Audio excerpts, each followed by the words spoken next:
Don't just assume that where you live in terms of taxes is efficient. I'll give you an example of a comparison between the United Kingdom and Singapore. So I live in Singapore and I used to live in the UK. I've got businesses all over the world and I chose to move to Singapore. Not just because of tax reasons. I pay tax in Singapore.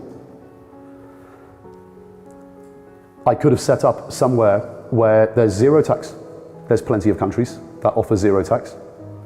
You can go to Dubai, register a business in the Dubai International Financial Center, the DIFC, put all your sales, all your revenue, all your profit through your Dubai company and pay zero for 50 years. Now that's fine if you don't want to live there. If you actually want to live there, what's the important thing is, what deal do you get in return for the tax that you pay? Well, if you pay nothing in these countries around the world, what you find is, in return, you do get nothing. So go to any of the Caribbean islands where you can set up companies and pay 0% tax. What do you get? Dirt roads, no schools, no hospitals, just crap public services. You can't live there. They're just tax havens, right? So it's different if you actually want to move there, okay? So I think Singapore is the best place in the world because it's the best deal in the world in terms of tax efficient structures and lifestyle. So let's say you have a service company and you work for yourself. And you have a UK company and a Singapore company. And you invoice a client 100. In the UK, what ends up in your pocket if you have a gross margin business of 50%? If you're the entrepreneur, what ends up in your pocket out of 100 with a 50% gross margin business? Anyone have a guess? Who said 55? You've obviously not ever worked for yourself in the UK.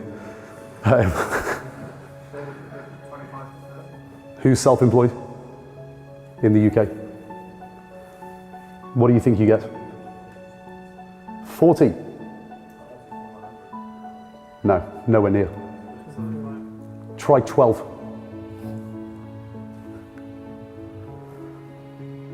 Because what's happening, you invoice 100, right? Your VAT is 20%. Sales tax. If you're on a 50% gross margin business, you claim 10 back. So you're left with 90. Okay? Then you're 45 because your gross margin is 50%.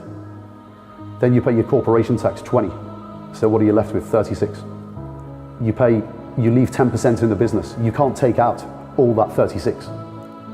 If you have a bad 1 or 2 months in the next quarter, you need to have working capital in your business at all time, right? So you leave in 10 all the time. So you're left with 25, 26. Then you pay yourself. Now let's say you're a higher rate taxpayer. You've got a very successful business. What's the highest rate of income tax in the UK? How much? 45. Is it 45 now? What's national insurance? 13. I thought it was 11. 12. Okay. I don't know, I've not been here for a while, but it's not gone down, right? And by the way, one of the costs of the business in the UK is that you actually have to pay employers' national insurance. So whoever you hire, you add it on, you have to write a check. It's a tax on jobs. It's crazy. So you're left with your 25, 26. You're a high rate taxpayer, 45% tax plus 12% national insurance. So you're at 57. You're left with 12, 13. Now that is a fucking good business. That's a 50% gross margin successful company with a product or service that sells. And the owner is in the higher income tax bracket because they're earning a few £100,000 a year or whatever, right? What if you're just a regular company on the high street, like a flower shop or a hairdresser's or a nail bar or whatever you go when you walk down the high street? For you to make like 100 grand a year after tax, you're going to have to turn over millions and millions of pounds. It's a joke. It's an absolute joke.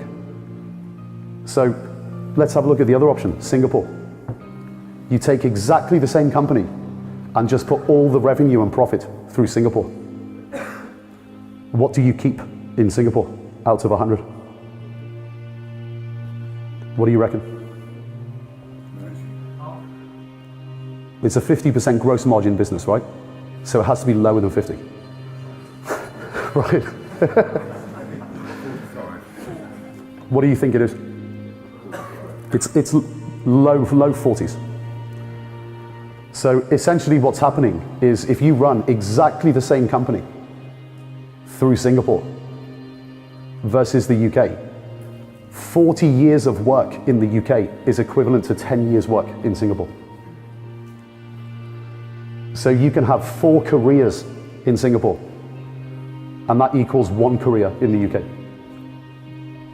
Now, when I was living here, it just became too much, because you just get up every morning and you realize that you work from January the 1st every year till the end of October, paying for everyone else to live. That's basically what you do. And that's if you're successful. So if you don't want capital here, that's fine. Make it difficult for people like me. What do? Well, we don't care. We've got money. We just go to Heathrow. It doesn't hurt me because I just leave. The people it really hurts are the middle class and the working class. That's who it really hurts, because it hollows out the productive capacity of the economy, and capital leaves. So, factoring 1 to 4, UK versus Singapore, running exactly the same company. And this is what the UK doesn't realize. The UK doesn't compete anymore just on business. It also competes on lifestyle. So if you've got money, you can move anywhere in the world, right? First of all, why would you be in the UK and run your company from the UK? It's just dumb. It's just really dumb. But on top of that, you have to live for 7 months in darkness and freezing cold shit weather. So you spend your year in the dark, in the cold, paying for everybody else to live. And this is what the UK doesn't realize. People don't realize that in this global economy, if you're not competitive, you die.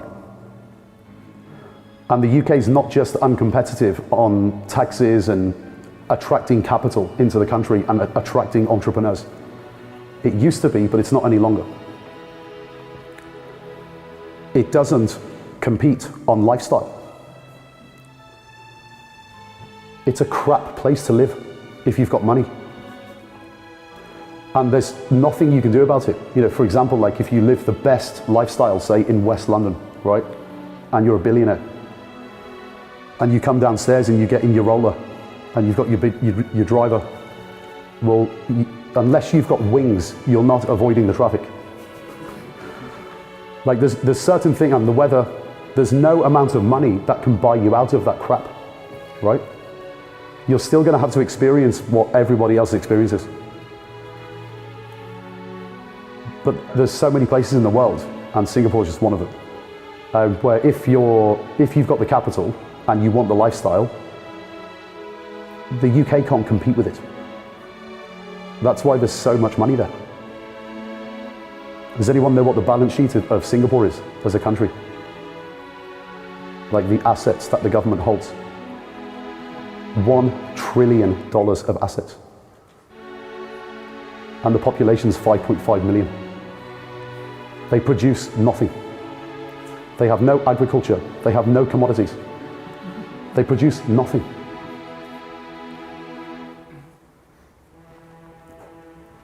$1 trillion and 5.5 million population. I mean, this is what you really have to understand, like there's a big world out there and you are getting a shit deal. Very shit deal. There's nothing negative about wanting to pay less tax. I've never understood it.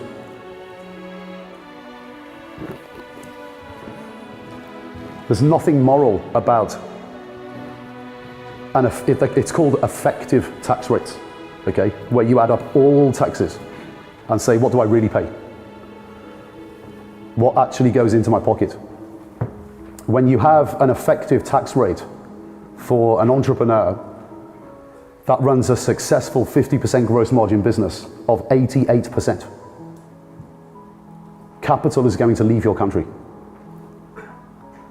And it's been going on for years.